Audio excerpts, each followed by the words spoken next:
advertencia. Los menores deben estar en compañía de los padres o un adulto responsable. Contiene sistema closed caption. Este programa fue financiado con recursos del Ministerio de las TIC. RTVC Noticias. Emisión central.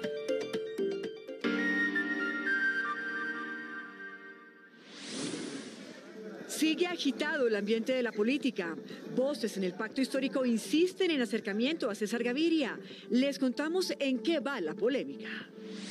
La policía dice que alias La Flaca de la primera línea fue quien atacó el colegio en el sur de Bogotá. Los estudiantes madrugaron a arreglar los daños. 5 niños heridos en la tragedia del bus escolar en Santander siguen luchando por su vida. Alerta en Chocó. Creen que casos de reclutamiento de jóvenes por parte de grupos ilegales estarían relacionados con suicidios. Investigan la muerte de un taxista en Bogotá. Sus compañeros dicen que fue asesinado en medio de robo y que la víctima advirtió en mensajes de audio. La ruta del Magdalena. Historias profundas porque el río nos habla. Revisamos cómo van las plantas de tratamiento en Huila. El río es nuestro tema del informe especial, porque en el primer aniversario de RTVC Noticias tenemos historias de las regiones. Guerra de Ucrania. Es a gran escala la ofensiva diplomática para detener la invasión. Líderes hablan de golpe contundente a Rusia. Colombia le dará ayuda económica y humanitaria a Ucrania, anunció el presidente Duque en cumbre de la OCDE en Cartagena. Proyecto de ley busca frenarlos gota a gota. En oportunidades, becas para cursos virtuales sobre temas ambientales. Y en deportes, conmoción. Italia fuera del Mundial de Qatar. Además, Nairo es líder en Cataluña. Esperen el informe de Goga desde Europa. Y en cultura seguimos conectados con el Carnaval de las Artes de Barranquilla. Hoy hablamos con Rodrigo García Barcha, el hijo de Gabriel García Márquez y el autor del libro Gabo y Mercedes.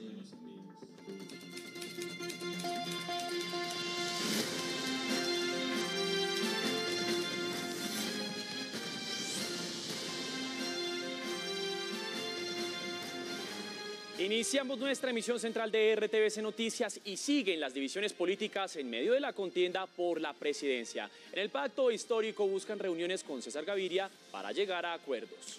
Esto ocurre un día después de la polémica entre el expresidente liberal y la candidata a la vicepresidencia, Francia Márquez. Aunque ella se mantiene en su posición, líderes de su partido no desisten en los acercamientos. Además, RTVC Noticias habló en exclusiva con Federico Gutiérrez sobre esta polémica. Vean lo que nos respondió. La tormenta política por ahora no para y pasa a las bancadas y a otros líderes del pacto. Barreras pide respeto y anuncia conversación. Y al presidente Gaviria hay que respetarlo. Vamos a buscarlo y a volver a conversar con él y con toda la dirigencia liberal, porque para ganar hay que sumar. Que Francia Márquez respondió y se mantuvo en la línea de lo que dijo durante su presentación como fórmula. No se retracta, menos se excusa y al contrario dice que Gaviria habla de excusas. Para mí sí, César Gaviria busca una excusa con Francia Márquez, sí, para justificar su decisión que ya había tomado.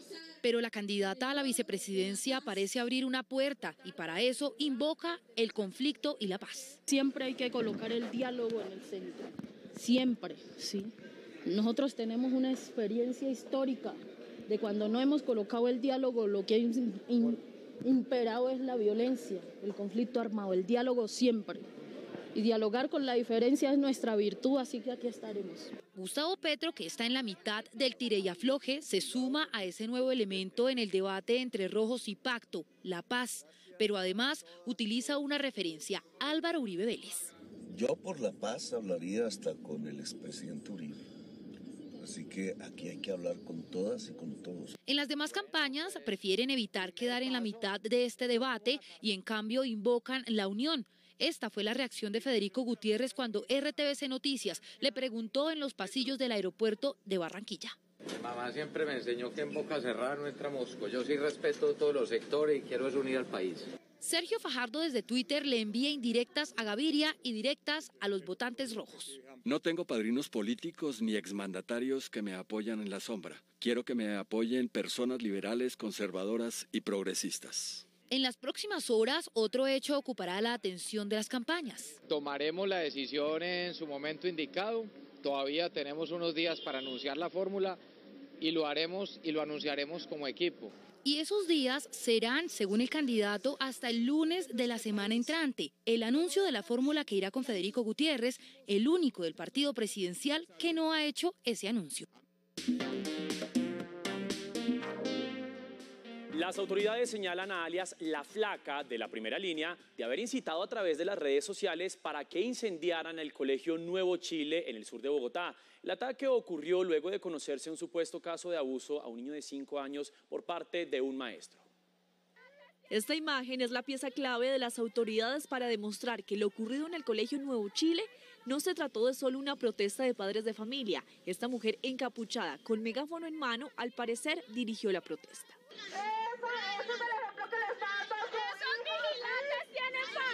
Los investigadores encontraron que al parecer se trata de alias La Flaca, la misma persona que minutos antes había publicado este mensaje en redes sociales. La que quiera quemar, que queme. La que no estorbe. La policía confirmó que alias La Flaca ya es investigada. Desafortunadamente hay grupos interesados en generar ese caos, en generar esas acciones, utilizando esos escenarios tan importantes como los que se realizan como la manifestación pública. Hace menos de un mes, las autoridades habían advertido que integrantes del grupo conocido como La Primera Línea buscaban infiltrar protestas legítimas y pacíficas para confusión y generar actos violentos. Hablamos ahora de la tragedia en Santander porque una de las niñas que resultó gravemente herida, recordemos, en el accidente del bus escolar, fue trasladada al Hospital Internacional de Colombia. Son 5 los menores de edad que están en observación. Conectamos ya mismo con Pablo Fuerman. Pablo, muy buenas noches. ¿Qué han dicho los médicos al respecto y cómo están los niños? Hola, ¿qué tal, Patricia? Para usted y para todos los televidentes, pues mire, así como usted lo dice, hay 5 menores aquí recluidos que están, les están prestando atención médica especializada en el Hospital Internacional de Colombia. Uno de esos menores es Gabriela Sierra, una pequeña de 7 años que necesita de la solidaridad de todos los santanderianos y los bumangueses, necesita sangre, así que la invitación de las autoridades y el hospital es venir hasta acá y poder aportar ese grano de arena a donar cualquier tipo de sangre. Ella es receptiva universal.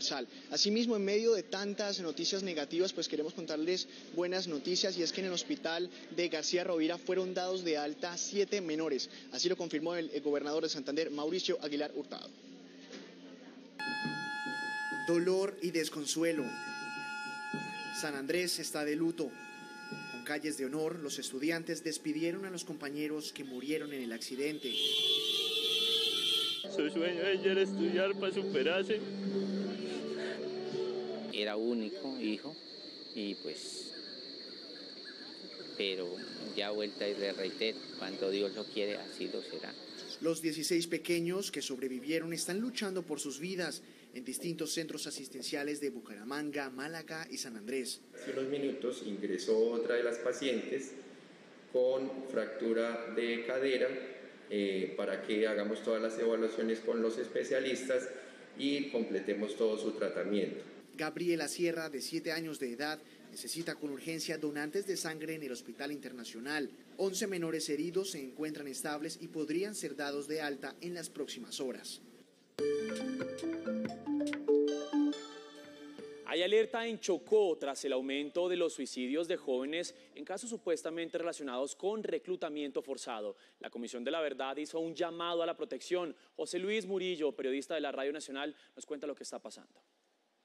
Como vergonzoso calificó el comisionado Leiner Palacios los hechos en los cuales más de 40 niños se han suicidado en el departamento del Chocó por causa de las presiones que los grupos armados ejercen en los territorios étnicos, especialmente donde habitan las comunidades indígenas. Lamentablemente hemos recibido en los últimos años más de 40 noticias de suicidio de niños y niñas en estos territorios. La mayoría han tomado esa decisión porque ven ya la desesperanza en la falta de protección y decisión del Estado en garantizar que estén fuera del conflicto armado. Entre el 2020 y el 2021, la Defensoría del Pueblo emitió 11 alertas tempranas en las cuales se busca la protección de las poblaciones que están viviendo en medio del conflicto, específicamente en las subregiones del Atrato, del San Juan y del Baudó.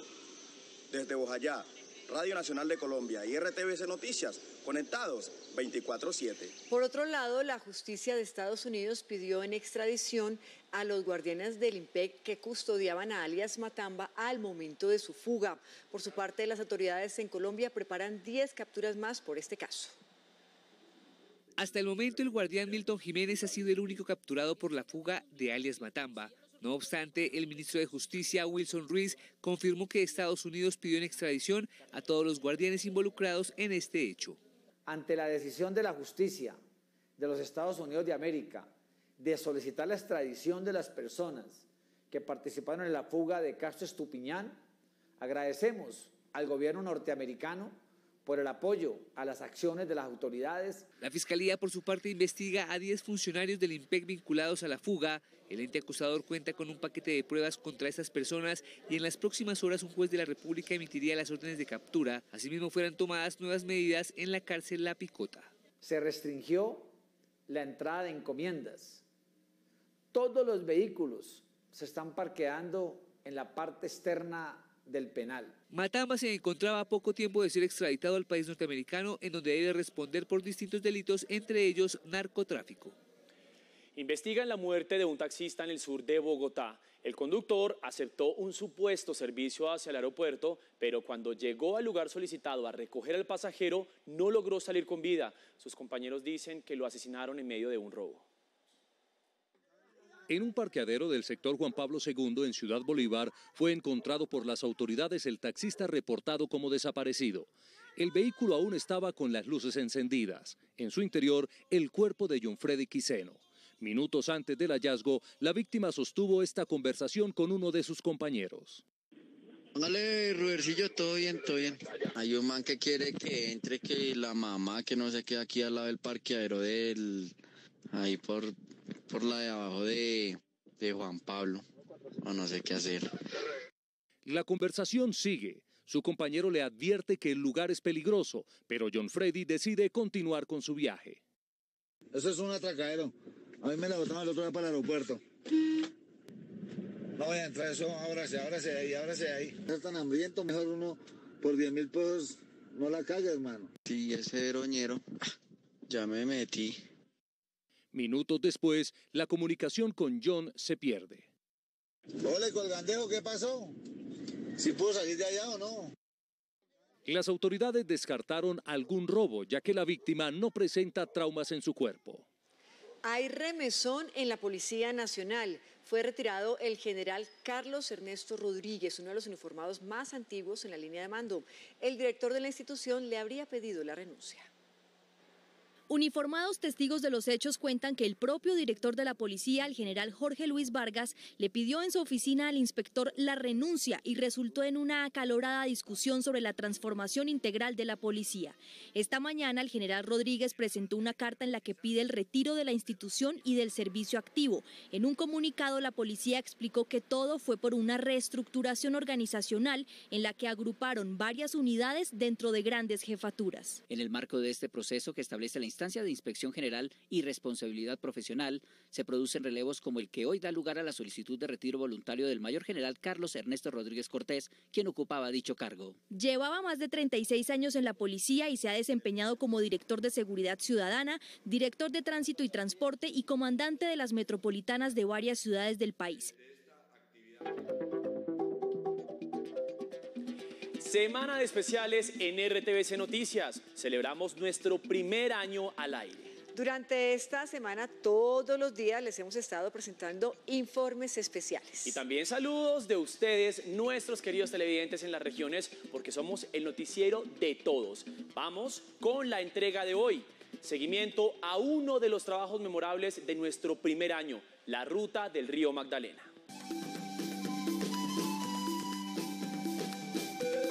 Informe especial en RTVC Noticias. Seguimiento a la ruta del Magdalena, como bien lo decía usted, Mateo, tras el recorrido inédito que hizo el sistema de medios públicos, revisamos qué ha pasado con el tratamiento de agua y la lucha por no contaminar el río más grande de nuestro país. Mire, en los próximos minutos veremos la recuperación, en qué va la construcción de la planta de tratamiento de aguas residuales en Neiva. Vamos a explicarles en el informe. También hablaremos de la ruta.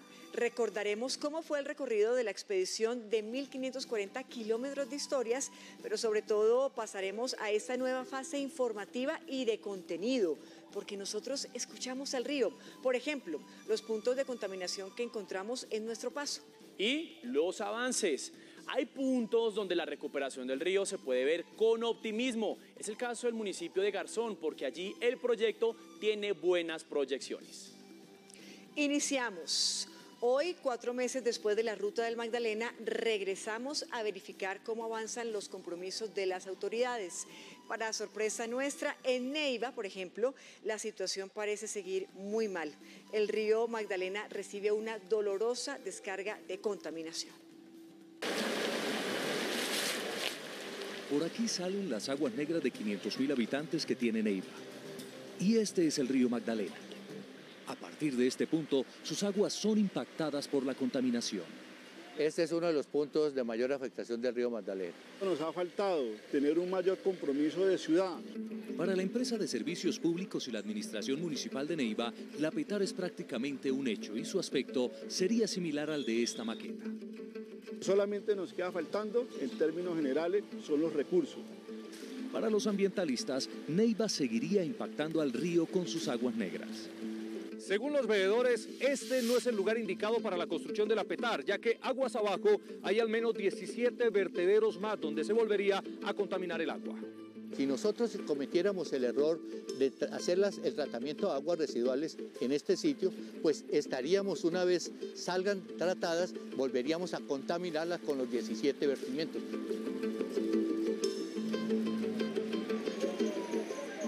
Neiva no ha tenido y nunca va a tener una obra tan grande como es el tema de la PETAR.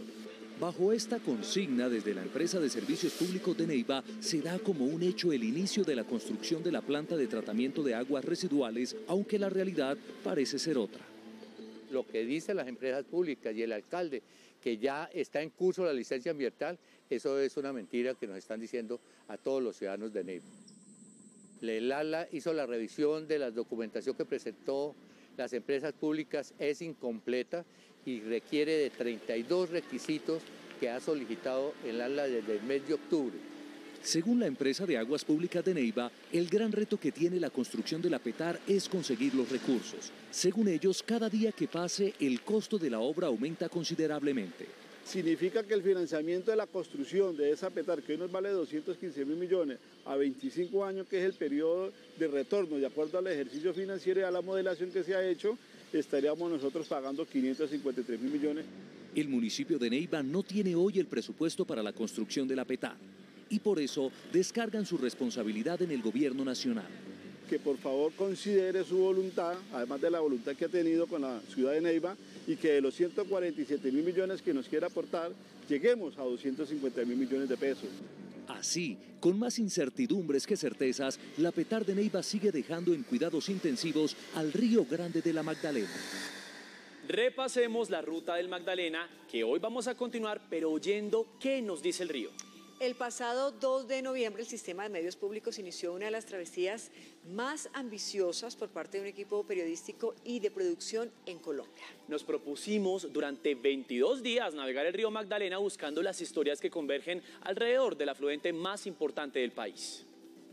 La Ruta del Magdalena, sin lugar a dudas, es el proyecto más ambicioso que ha tenido la radio-televisión pública en toda su historia, no solo en lo periodístico, sino también en lo logístico, en la producción. Nuestro recorrido finalizó después de 1.540 kilómetros de historias. En la laguna de la Magdalena, en pleno corazón del macizo colombiano, fuimos testigo del nacimiento del Río Grande de Colombia. Es sin duda uno de los lugares más bellos de nuestro país. Allí brotan los primeros hilos de agua del afluente que atraviesa todo el país. Y al fin hemos llegado. Luego de 20 días, el Sistema Público de Medios RTVC ha llegado a la bella Laguna de la Magdalena. Apenas a 200 metros de nosotros, Daniela, está la sagrada Laguna de la Magdalena, pero justo hasta allá no llegaremos. Y usted lo ha dicho, Carlos, esta laguna es sagrada y por eso usted y yo no vamos a llegar hasta allá, por respeto al ecosistema. Uno de nuestros objetivos era evidenciar los puntos críticos de contaminación que hoy tienen al río Magdalena en cuidados intensivos. A pocos kilómetros de su nacimiento aparece uno de los primeros contaminantes, el municipio de Garzón en Huila. Sus aguas negras llegan sin ningún control a su cauce. Este lugar donde nos encontramos es la quebrada Garzón. Infortunadamente, este sitio o esta quebrada recibe las aguas negras de cerca de 100.000 habitantes que tiene esta bella población del departamento del Huila. Todas sus aguas negras terminan desembocando en el río Magdalena, lo que estaría generando un impacto muy negativo en temas de contaminación a el río que le da vida a Colombia.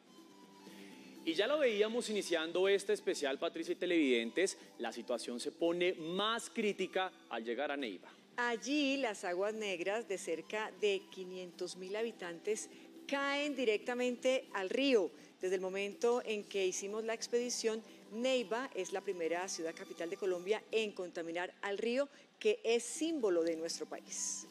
Neiva es la única ciudad capital de Colombia que arroja el 100% de sus aguas residuales al río Magdalena, y a través de tubos como el que ustedes están viendo en este momento, se calcula que diariamente el río recibe cerca de 1.370 litros de aguas negras por segundo. Y así fue la ruta, pero volvamos al presente. El río nos habla. En nuestro especial de hoy ya les mostramos la demora que tiene la construcción de la planta de tratamiento o PETAR de Neiva, pero existe otro inconveniente. La comunidad está dividida. Más de 600 familias no ven con buenos ojos la obra a unos pocos metros de sus casas. Otros piden que se agilice la obra para superar el problema de aguas negras. En Neiva, la PETAR que se supone será construida en este lugar tiene ahora otro obstáculo, ya que un sector de la comunidad se opone a este proyecto. Según lo proyectado por el municipio de Neiva, la PETAR se construiría a tan solo 200 metros de esta zona residencial. Aquí viven 600 familias que no están dispuestas a aguantar las posibles afectaciones que dicen la planta traería a su cotidianidad. Uno es consciente que si tienen que hacer esa planta de tratamiento, sí la tienen que hacer porque tenemos que descontaminar el río, pero no es el lugar porque nosotros nos vamos a ver afectados con esa planta de tratamiento por los olores. No, la comunidad no quiere. Es que yo, como digo, ellos han hecho caso omiso porque prevalece el negocio por el bien de la comunidad. Que esto no trae ninguna cosa buena. Si estamos sufriendo ahorita, ¿cómo será más adelante? Dicen que eso no huele, pero eso me imagino que cómo no va a ver si eso es donde vienen todas las aguas negras, y por mucho que eso siempre va a ser problema. Justo frente al sitio donde está proyectada la construcción de la PETAR de Neiva, se construye un conjunto residencial de 400 casas. Esta zona, por el POT de Neiva aprobado en el año 2000, esta zona es zona de protección del río Magdalena, zona de conservación, tiene unos impedimentos legales para la construcción de la planta de tratamiento de aguas residuales. Siguiendo el curso del río, llegamos hasta este lugar. A pocos metros de aquí, un grupo de niños tiene que vivir al filo de las enfermedades debido a la contaminación. En este pequeño lote ubicado bajo el puente Santander viven 4 familias. Y a diferencia de los habitantes del barrio Camilo Torres, estas sí anhelan la construcción rápida de la PETAR. Prácticamente el 80% de las aguas negras de Neiva cae en el patio de sus casas. Para mí, para mis hijos y para mis vecinos es una cosa demasiado mal. Aquí está una bebé de meses, tenemos niños pequeños y ese olor nos perjudica mucho. A veces no aguantamos el olor porque ese olor es horrible. Y aquí estamos, no hay manera, tenemos que quedar aquí. Y aunque hacen todo lo posible por aguantar los malos olores, los niños son quienes llevan la peor parte. Aquí los niños se han enfermado con gripe, con fiebres y esas cosas. Y hay bastantes animalitos de esos mosquitos que se le pegan y le hacen ronchas a los niños. Salen alacranes, salen culebras. En diferentes posiciones, unos a favor y otros en contra de la PETAR, la solución para ellos es la misma. Tocará uno irse para otro lado porque ¿quién va a aguantar un olor de esos y es una afectación para la salud de los niños, de todo el personal. He pensado en irme, pero me pongo a pensar, un arriendo me sale muy caro. Entonces aquí pago 150.000 pesos y el único que trabaja es mi esposo. Y entonces si me voy no me va a alcanzar para la comida. Greivet, al igual que el río Magdalena, no tiene alternativa. Deberán seguir conviviendo con las aguas negras de 500.000 habitantes, mientras en Neiva se concretan los recursos, las licencias y el inicio de la construcción de la petar. Pero también hay noticias positivas para el río Magdalena en el departamento del Huila. El municipio de Garzón está a pocos días de iniciar la construcción de su planta de tratamiento de aguas residuales. La obra, que tiene un valor de 22.000 millones de pesos, significaría el inicio de la descontaminación del río Magdalena en este departamento. Nuestro afán por encontrar el foco de contaminación al río Magdalena en el municipio de Garzón nos llevó durante 2 kilómetros por un espeso bosque. Allí entendimos por qué es llamado municipio verde de Colombia. Finalmente llegamos al sitio donde se descargan las aguas negras, un contraste de espesa vegetación y las aguas contaminadas que emanan un fuerte olor. Aquí es donde confluye toda la contaminación de la zona urbana del municipio de Garzón. Ya acá, donde recoge toda la población y desemboca esta quebrada que llamamos la Cascajosa, aquí a la quebrada Garzón, la contaminación es brutal. Un municipio que en su casco urbano tiene cerca de 50.000 habitantes, es una carga contaminante bastante importante que se le descarga a la quebrada Garzón y que posteriormente va a llegar al río Magdalena. Aquí en Garzón, este foco de contaminación que impacta directamente al río Magdalena podría ser parte del pasado en los próximos meses. A diferencia de Neiva, aquí el sueño de la petar está a punto de ser una realidad. Ya se firmó ese contrato entre Findeter y el contratista que va a ejecutar las obras de la petar del municipio de Garzón. Este año es el más cerca que hemos tenido en la historia de Garzón para la construcción de este gran proyecto y anhelado por todos los ecologistas y todos los habitantes de este lindo municipio verde de Colombia. Yo creo que aproximadamente en unas 3 semanas, un mes, se deben estar iniciando estas obras. El objetivo de esta obra es uno solo: salvar el río Magdalena.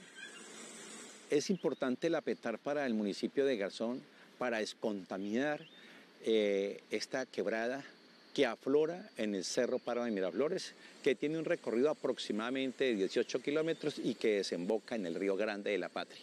No solo para el municipio de Garzón es importante, a raíz de que pues de aquí hacia abajo del río Magdalena, hacia toda la zona norte del país, se va a ver beneficiado porque vamos a quitarle toda la carga contaminante.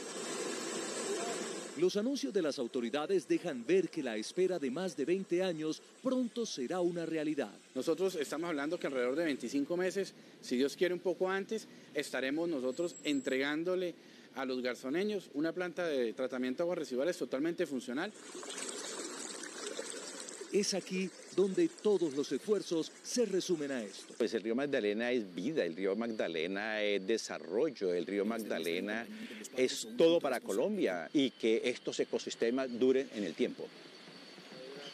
Hasta aquí este informe especial en el que hacemos seguimiento a la ruta del río Magdalena. Seguiremos oyendo lo que el río nos dice, porque el río es vida y porque somos el noticiero de las regiones. Continuamos con más información. En Medellín, la SIJIN desplegó un operativo tras la fuga de un recluso con ayuda de una persona que al parecer se hizo pasar por policía durante un falso traslado. Más noticias en el siguiente panorama con los periodistas de la Radio Nacional de Colombia.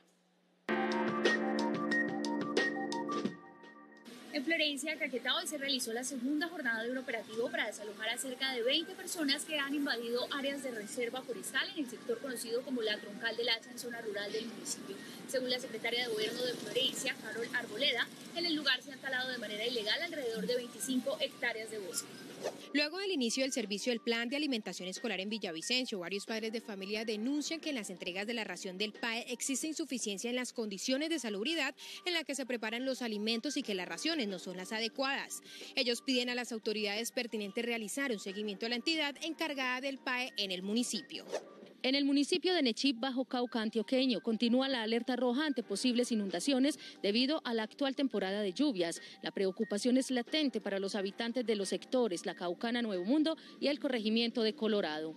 La falta de drenajes públicos, aunado a la gran cantidad de precipitaciones hídricas que se presentan durante estas fechas en la capital chocuana, están afectando por lo menos 150 viviendas del barrio Santa Ana y a 250 niños del Centro de Desarrollo Infantil de este barrio de la capital del departamento del Chocó. 44 acueductos municipales se encuentran con afectaciones debido a los deslizamientos a causa de la ola invernal. Según Darío Chávez, el gestor departamental de aguas, los municipios del norte y del occidente se encuentran con las afectaciones debido a las avenidas torrenciales que han afectado estos acueductos.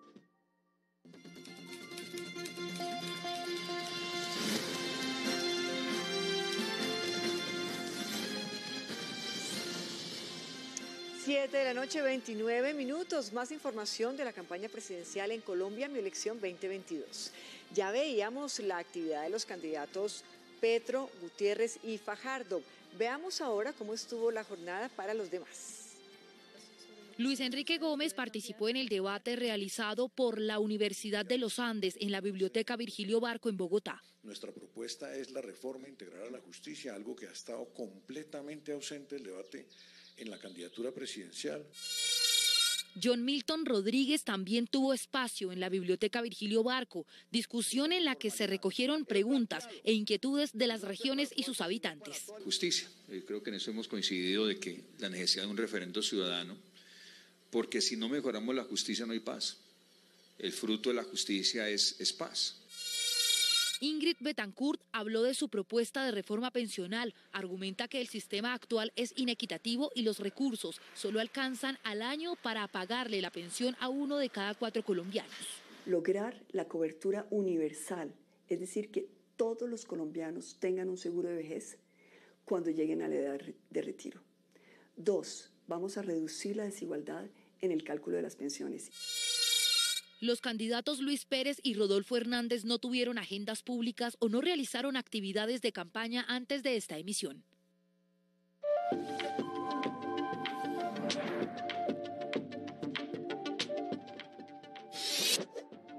RTVC Noticias es una opción diferente para que todos estemos conectados de la información a través de las regiones. Es una ventana distinta que abre puertas a las manifestaciones culturales y de nuestra región Caribe. Un muy feliz cumpleaños para RTVC Noticias de tu reina del Carnaval de Barranquilla 2022, Valeria Charri Salcedo. Un abrazo carnavalero para todo el equipo.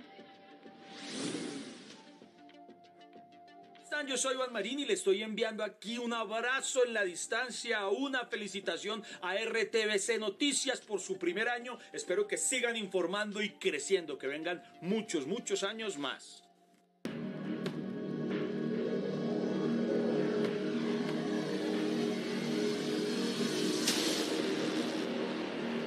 Buenas noches. La diplomacia mundial empezó a medir su kilometraje en Bruselas. Durante 48 horas, los miembros del G7, la OTAN y la Unión Europea trabajarán en la estrategia para darle un golpe contundente a Rusia por la guerra que inició en Ucrania hace exactamente un mes. La fecha en que se cumple un mes del inicio de la invasión de Rusia a Ucrania estuvo marcada por una maratónica jornada de 3 cumbres en Bruselas, la capital del bloque europeo. La primera de ellas fue la de los países miembros de la OTAN, que acordaron reforzar las tropas en el flanco oriental de la alianza, con el despliegue de 4 nuevos grupos de batalla. Esto al tiempo en que el presidente ucraniano Volodymyr Zelensky les pidió tanques y aviones de combate para resistir la ofensiva rusa. Además, instaron a China que se abstenga de respaldar militar y económicamente al Kremlin. Luego vino la cumbre del G7, el bloque de las grandes potencias mundiales que acordaron limitar la capacidad del Kremlin para sortear las sanciones globales impuestas como respuesta a la guerra en Ucrania. Ante el posible uso de armas nucleares, químicas o biológicas por parte de Rusia, el presidente estadounidense Joe Biden pidió expulsarla del G20 y prometió represalias. Responderíamos si usan este tipo de armas. La naturaleza de la respuesta dependería de la naturaleza del uso que les den. La crisis humanitaria en Ucrania es la más grande vivida en Europa desde la Segunda Guerra Mundial y el efecto colateral que produce a nivel internacional es evidente, no solo por la crisis de refugiados, sino también por el riesgo de escasez alimentaria a nivel mundial. Es absolutamente imperativo que más allá del alto el fuego, Rusia asuma la responsabilidad de no crear esta hambruna que de lo contrario será inevitable. Mientras se celebraba la tercera cumbre del Consejo de la Unión Europea en Bruselas, al otro lado del Atlántico, en el Pleno de la Asamblea General de Naciones Unidas, con 140 votos a favor, 5 en contra y 38 abstenciones, la comunidad internacional aprobó una nueva resolución que exige por segunda vez el cese inmediato de las hostilidades rusas en Ucrania. Colombia se comprometió con ayuda económica y humanitaria con Ucrania. El anuncio lo hizo el presidente Duque desde Cartagena, acompañado del presidente de la OCDE que visitó el país. El anuncio fue hecho en la cumbre de la Organización para la Cooperación y Desarrollo Económico. Vamos a estar acompañando también al secretario general en los temas de migración con la experiencia colombiana para ayudar a los países de Europa que están recibiendo también este torrente migratorio de Ucrania. Creo que la articulación de toda la OCDE en buscar respuestas eficaces será muy importante y contarán con todo el respaldo de Colombia. Nos mortifica mucho ver eso porque está causando mucho dolor y por supuesto que ha venido a afectar el mercado internacional de la energía y las proyecciones económicas a nivel global. El mandatario destacó que Colombia seguirá ayudando a la población ucraniana a sobrellevar la crisis generada por la invasión rusa y que está siendo desplazada como consecuencia de la guerra. Estamos ayudando con recursos económicos también en materia humanitaria para centralizar eso dentro de la OTAN, pero también, como lo hablé con el secretario Stoltenberg, estamos apoyando los temas de política y gestión migratoria. Duque destacó que los aportes de Colombia serán en temas de nutrición, salud y reinserción laboral. Desde el Gran Santander extendemos un abrazo especial a la gran familia de RTVC Noticias durante su primer año al aire. Han sido 12 meses donde la televisión pública, mediante la innovación y la frescura, han trabajado para mostrar la realidad noticiosa del país. Un abrazo especial a Álvaro García, su gerente, y a Adriana Vázquez, su subgerente, a ese gran equipo humano y técnico conformado por periodistas, presentadores y camarógrafos, quienes han asumido el reto de trabajar 24/7 comprometidos con la actualidad noticiosa. Estos son los mensajes que nos llegan de distintas regiones del país. Nos saludan por el primer año y solo les podemos decir gracias. Gracias. Y también, Patricia, tenemos voces de San Andrés y Providencia, porque allí los habitantes nos hablan de la comunidad raizal, de sus expectativas y también de sus necesidades. Somos el noticiero de todos, somos el noticiero de las regiones.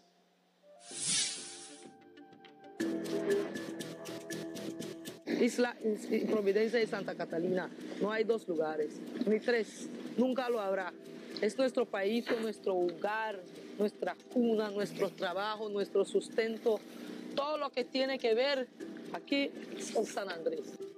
Para nosotros los raizales se nos está cerrando pues más y más las puertas para poder avanzar acá adentro en un progreso incluyente, porque este es el único territorio del Estado colombiano que es una isla oceánica y no es lo mismo que el continente, no puedes pensar que es lo mismo que Bogotá.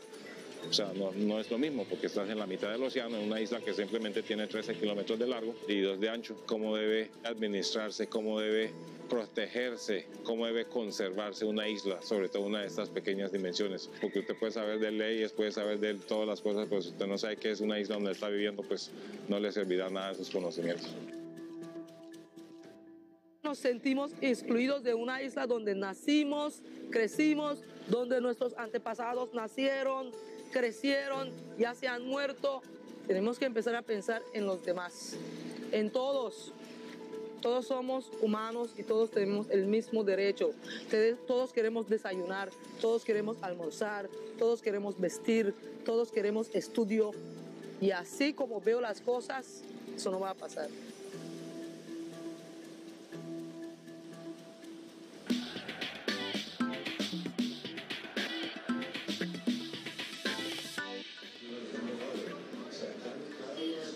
noches, bienvenidos a la información deportiva. Qué alegría saludarlos, sobre todo con buenas noticias, porque en la Vuelta a Cataluña tenemos nuevo líder. Se trata de Nairo Quintana, el boyacense terminó segundo en esta cuarta etapa y con eso entonces se sube en la parte alta de la clasificación. Pero es Georgina Ruiz Sandoval la que nos cuenta todos los detalles de lo que sucedió en esta fracción. Georgina, muy buenas noches, adelante. ¿Qué tal, Vanessa? Muy buenas noches. La verdad es que Nairo Quintana no se vestía de líder en ninguna carrera World Tour desde la etapa 9 a la Vuelta a España en el 2019. Afortunadamente, con una gran lectura de carrera en esta segunda llegada con meta en alto en la Vuelta a Cataluña, Nairo revirtió el tiempo. Boí-Taüll resultó ser un buen sinodal para los mejores escaladores de la Volta, con algunas rampas de doble dígito y varios equipos que apostaron a mover el ritmo como el Ineos Grenadiers, que al final salió sin recompensa. El UAE Team Emirates se aseguró de dejar cortado al líder Ben O'Connor para encumbrar a uno de los suyos. Sergio Higuita salió a uno de los primeros ataques de importancia de la jornada, al lado de Richard Carapaz, pero quizás eso le costó aguantar el ritmo de Nairo y de Joao Almeida. Estuvimos ahí en los ataques de Carapaz, de pronto me precipité un poco al inicio en seguirlo, hubiera esperado un poco más, pero bueno, así era el ciclismo, hay que arriesgar y veces un poco, estar en la batalla. Nairo Quintana esperó al último kilómetro para hacer su apuesta sólida y recuperar al corredor que siempre ha sido. Muchos dicen Nairo es terminado, Nairo es viejo, pero la verdad que tengo el alma y el corazón de un niño aún. Tengo mucha motivación, mucha ilusión. Aunque se queda con la espina clavada de no poder ganar la etapa, la batalla por la defensa de la camiseta será feroz en un empate de tiempo virtual con Joao Almeida, ganador de la fracción en Boí-Taüll. Intentaremos pillarle la rueda y si podemos coger alguna bonificación, está bien. Tenemos que correr nuevamente muy inteligentes. Este viernes se corre la etapa más larga de la Vuelta a Cataluña. Vamos camino a la costa del mar Mediterráneo, a la ciudad de Vilanova, y tendremos 2 sprints intermedios con bonificaciones en los últimos 30 kilómetros. Ahora la lucha es por segundos, pero creemos que los sprinters serán los grandes protagonistas. Desde Poblada Segur, Georgina Ruiz Sandoval para RTVC Noticias, conectados 24/7. Regresamos contigo, Vanessa. Muchísimas gracias, Goga. Nosotros vamos a estar muy atentos a todo lo que siga pasando en esta Vuelta a Cataluña. Por lo pronto hablemos de la sorpresa hoy en el mundo del fútbol, y es que el actual campeón de la Eurocopa, la selección de Italia, terminó eliminada anticipadamente, podríamos decirlo, del Mundial de Qatar porque no logró clasificarse. Perdió 1-0 ante Macedonia del Norte y con esto pues ya se extinguieron todas esas posibilidades de poder disputar otra vez otro Mundial. Ahora Macedonia del Norte será la rival en el repechaje ante Portugal. Hacemos un repaso de todo lo que sucedió hoy en las eliminatorias de Europa. Esta noche es la mayor decepción de mi carrera. Una cosa increíble ha sucedido esta noche. No hay palabras para describirlo. Diogo Jota, el segundo para el 2-0. Burak Yilmaz pone al minuto 65 el descuento, 2-1. Y en tiempo de reposición, Mateus Nunes, tras el pase de Rafael Leão, pone a Portugal 3-1 contra Turquía y rumbo a enfrentar a Macedonia del Norte. Puso las cosas 1-0 y ahora enfrentará a Polonia. El segundo tras el pase de Ben Davies, Gareth Bale y el 2-0. Y finalmente entre Escocia o Ucrania.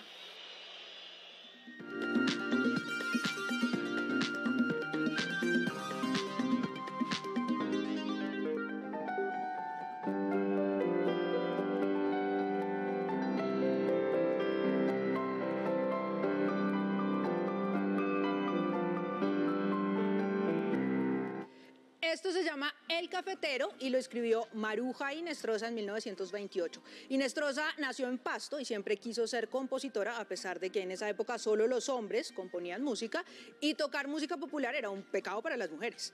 Así que pues fácil no la tuvo. Una vez le mostró la partitura de esta pieza a Julio Sarama, otro compositor nariñense, y Sarama le dio con la partitura en la cabeza y le dijo que mejor aprendiera costura, aritmética, que le dejara la música a los hombres. Pues bueno, menos mal, no le hizo caso, porque El Cafetero ha sido grabado casi 60 veces en la historia por diferentes músicos. Bienvenidos a una nueva entrega del Manual Revisado para Mujeres del Siglo XXI, un trabajo en equipo de RTVC Noticias y la Biblioteca de Escritoras Colombianas.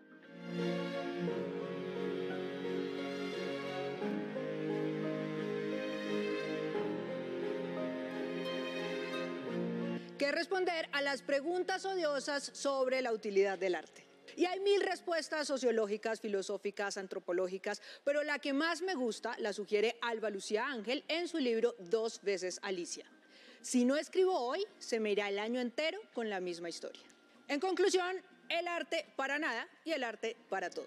¿Qué responder a quien aún cree que existen instrumentos de hombres e instrumentos de mujeres? Existen varios estudios en la música que demuestran que inconscientemente clasificamos los instrumentos musicales en femeninos y masculinos. El trombón, por ejemplo, lo entendemos como masculino y la flauta como femenino. Pues la verdad es que eso es tan cierto como que el rosado es para las niñas y el azul es para los niños. Lo tenía clarísimo Amalia Luposo, escritora chocuana, que nació en 1947 y escribió lo siguiente en su libro Mido mi cuarta y me paro en ella. Y entonces Denise apoyó sus labios en la boquilla del bambú del clarinete y dejó volar la oscuridad de la noche. En resumen, ni los colores ni los instrumentos tienen género. ¿Qué contestar a quien obtusamente considera que la música europea es mejor que la propia? Yo no sé por qué, pero todavía me encuentro con personas que creen que las mazurcas rusas son mejores que los torbellinos campesinos o que Chopin está muy por encima de Oriol Rangel. Por eso me gusta tanto esta cita de Amalia Luposo, que también aparece en su libro Mido mi cuarta y me paro en ella. Imagino que de pronto los chupacobres de la chirimía eran estudiados y sabrían lo que hacía el señor Mozart.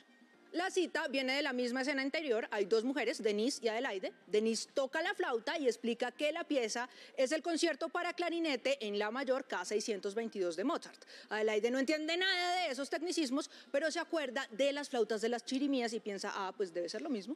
¿Cómo hablar de otras mujeres? La respuesta es fácil y nos la da la escritora Maruja Vieira, que nació en 1922 con poesía.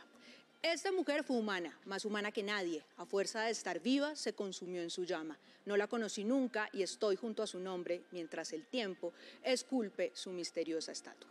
Está hablando de la escritora Elisa Mujica y el verso hace parte de un poema que aparece en su libro El nombre de antes. ¿Cómo aprender otro idioma en poco tiempo? Estoy segura que bajo esa promesa han vendido millones de cursos, de videos, de cassettes para escuchar mientras uno duerme, pero la forma que más me convence es la que propone Francisca Josefa de Castillo en un libro que se llama Su vida. Yo no sabía leer bien el latín porque no lo había leído nunca, mas aquella noche que digo, llegando al Salmo 87 que comienza Domine Deus salutis mae indeclamanti et nocte coram te, lo entendía todo hasta el fin. En conclusión, se aprende leyendo. Apréndanselos de memoria y compártanlos y aplíquenlos. Son la mejor manera de ser mujer en el siglo XXI y sobrevivir en el intento. Y si en algún momento tienen dudas, consulten la Biblioteca de Escritoras Colombianas o vuelvan a los 5 capítulos de este manual.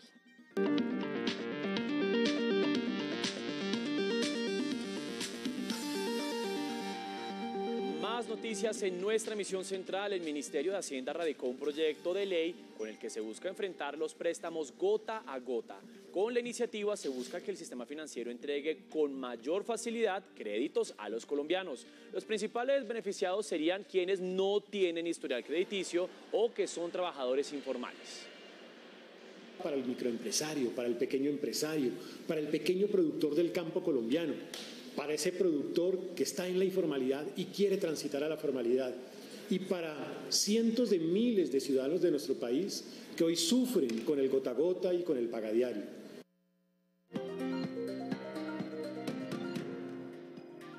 El precio del dólar subió 42 pesos con 26 centavos y llegó a 3.798 pesos con 90 centavos. El precio interno de la carga de café cayó 21.000 pesos y quedó en 1.980.000 pesos. Más de 35.000 visitantes son esperados en Barranquilla para el carnaval de este fin de semana. La ocupación hotelera sería superior al 90%. 17.000 personas en condición de discapacidad trabajan en empresas del sector público y privado en Colombia. 4 de cada 10 empleados son mujeres, según el Ministerio del Trabajo. Por supuesto, con mucho cariño para ustedes y desde FENALCO, muchas felicitaciones por este gran esfuerzo y que sigan adelante. Citación de la JEP al director de la Dijín y solicitud de la orden de captura contra el gobernador de Chocó son algunos hechos que usted conocerá en el siguiente resumen informativo en un minuto. Fue asesinado con arma de fuego el firmante de paz Jorge Canchi Ramos, de 42 años, en Tambo, Cauca. Según Indepaz, ya son 11 firmantes asesinados en lo corrido de este año. La JEP citó para el 31 de marzo al general Fernando Murillo, director de la Dijín. Lo requieren para que explique por qué, según los magistrados, no brindó garantías para las diligencias con Alex Otoniel. El juez 11 de conocimiento aceptó el retiro del preacuerdo entre la Fiscalía y Carlos Matos. En medio de la audiencia, el fiscal del caso pidió que se investigue si hubo irregularidades y el abogado Iván Cancino. Matos protagonizó un escándalo por salida sin control de la cárcel La Picota. La senadora Piedad Córdoba no asistió a la citación hecha por la JEP, donde sería escuchada por el magnicidio de Álvaro Gómez Hurtado. Córdoba aseguró que en su agenda ya tenía compromisos de campaña política. El Tribunal Superior de Bogotá dictó orden de captura a Ariel Palacios, gobernador de Chocó, por presuntas irregularidades en la contratación de elementos de bioseguridad. El exsenador Eduardo Pulgar está hospitalizado en la Clínica La Misericordia de Barranquilla. Está condenado por la Corte Suprema a 4 años y 8 meses por supuesta corrupción judicial.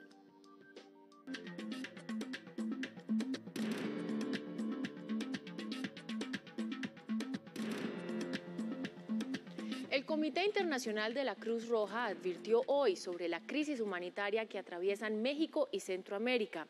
Los desplazamientos internos, las migraciones forzadas y la violencia afectan a la ciudadanía. Más noticias del mundo en el siguiente panorama. Corea del Norte disparó un misil balístico intercontinental, según aseguraron Corea del Sur y Japón, que se mostraron indignados ante el ensayo más potente de Pyongyang desde 2017. La agencia estatal de noticias norcoreana informó que el líder del país, Kim Jong-un, ordenó personalmente probar este nuevo tipo de misil.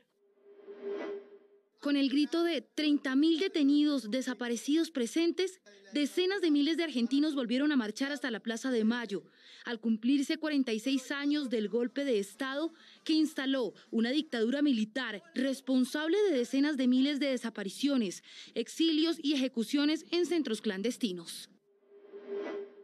El presidente peruano Pedro Castillo anunció que acudirá al Congreso, dominado por la oposición, para defenderse en el juicio político que debatirá el próximo lunes su eventual destitución. Castillo aseguró que hay una campaña en su contra y que el Congreso no caerá en ese juego. Miembros de la Federación Nacional Campesina de Paraguay participaron en una marcha exigiendo la derogación de la llamada Ley Zabala Riera, que modificó el Código Penal en ese país, aumentando a 10 años la pena máxima por invasión a la propiedad privada. Tenemos oportunidades de estudios para profesionales. El ICETEX está ofreciendo becas para cursos virtuales sobre la gestión sostenible de residuos. Les contamos aquí de qué se trata y cómo pueden postularse. En oportunidades para que profesionales realicen cursos virtuales gratuitos sobre la gestión sostenible de residuos sólidos, vaya a la página www.icetex.gov.co. Allí tendrá que ingresar sobre la opción becas, luego dar clic sobre la pestaña becas para estudios en el exterior. Selecciona el ítem becas vigentes y escoge la convocatoria. Ojo, porque al ingresar encontrará las generalidades y los requisitos para inscribirse, como ser colombiano, ser mayor de 22 años y menor de 65, tener un promedio mínimo de notas de pregrado de 3,7 a 5, contar con mínimo un año de experiencia laboral en el área del curso y disponer de un dispositivo con acceso a internet. Atentos, porque el curso tendrá una duración de 10 semanas y será certificado por la Pontificia Universidad Católica de Valparaíso. Recuerde que la convocatoria va hasta el 28 de marzo del 2022. Y muy importante, si quiere seguir informado 24/7, nos encuentra en todas nuestras redes sociales como RTVC Noticias. Un saludo muy especial a toda la audiencia de RTVC Noticias y al canal. Cumplen un año informando, llevando felicidad, llevando buenas nuevas a todos los colombianos, pero sobre todo información verídica y muy real. Siempre atentos a poder servirles y decirles que ustedes hacen muchísimo por Colombia. Los policías de Colombia los felicitamos de corazón. Es un honor ser policía.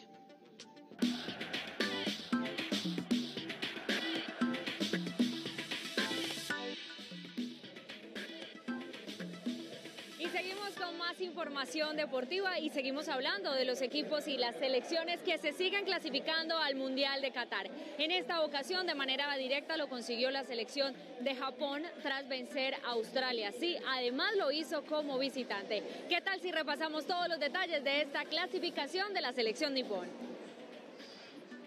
La historia mostraba que a Australia no le convenía ni el empate. A Japón sí, pero no se conformó con eso.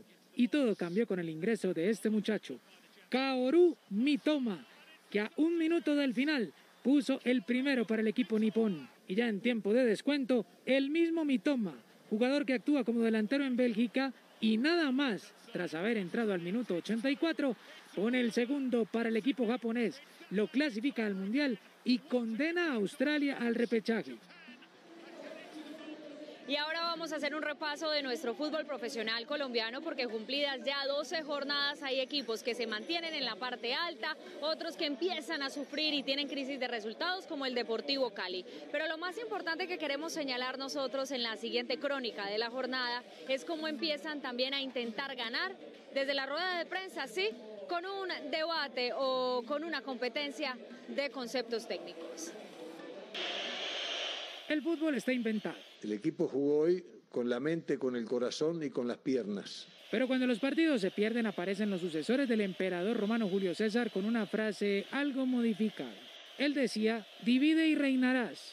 Pero en este caso sería, confunde y ganarás el partido. Tengo que utilizar el carril 2 para que Perlaza, que estaba siendo profundo, utilice el carril 1. Larry ascendía para utilizar el carril 4 y Dani estaba abierto para el carril 5. Peor aún, hay que convertirse en físico de la NASA para hablar de una cosa tan simple como el fútbol. Creo que los fijadores nunca participaron bien y peor aún, creo que los compensadores nunca entendimos qué teníamos que hacer. Mientras que cuando los resultados se dan, el fútbol es más sencillo. La actitud del equipo. Si el equipo quiere cosas importantes, tiene que tener también esto en determinados momentos. A nadie le gusta perder y las ruedas de prensa se están usando para ganar en los micrófonos lo que en la cancha se perdió. Mi nombre es John Espinosa y realmente veo RTVC porque en corto tiempo, en 30 minutos, logro enterarme de la información más importante que sucede en el país y además porque sigo todo su contenido en las diferentes redes sociales. Hola, mi nombre es Maureen Hooker y a mí lo que me gusta de RTVC es que resalta la cultura y las costumbres de todas las regiones del país. Muchas gracias.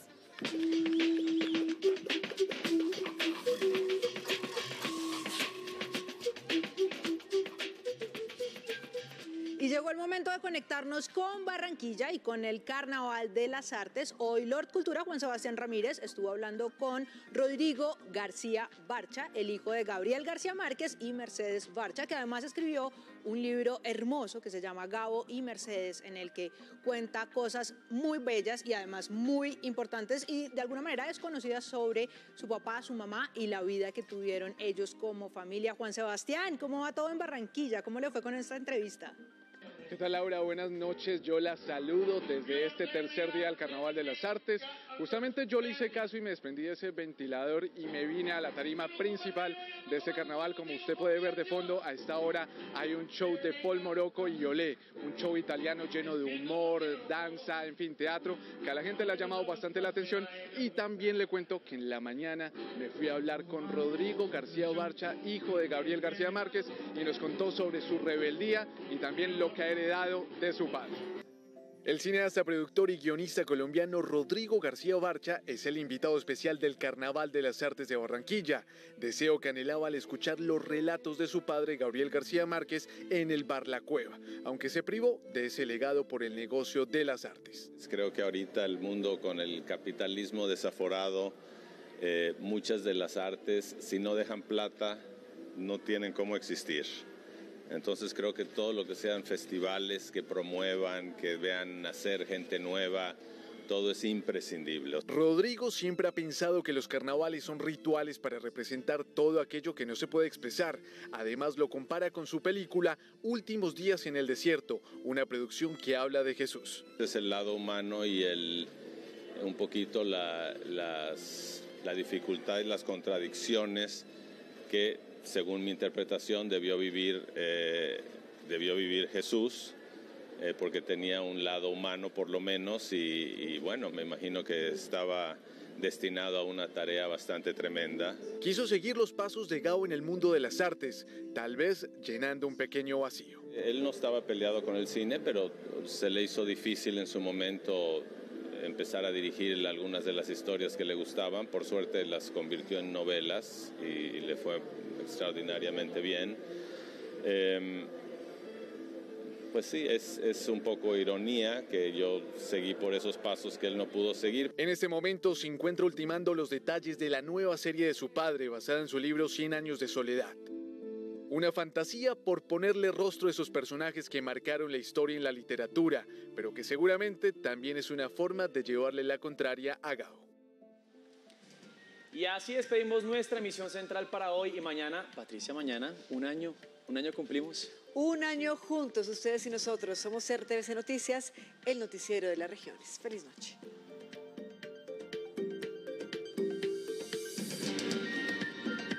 RTVC Noticias, emisión central.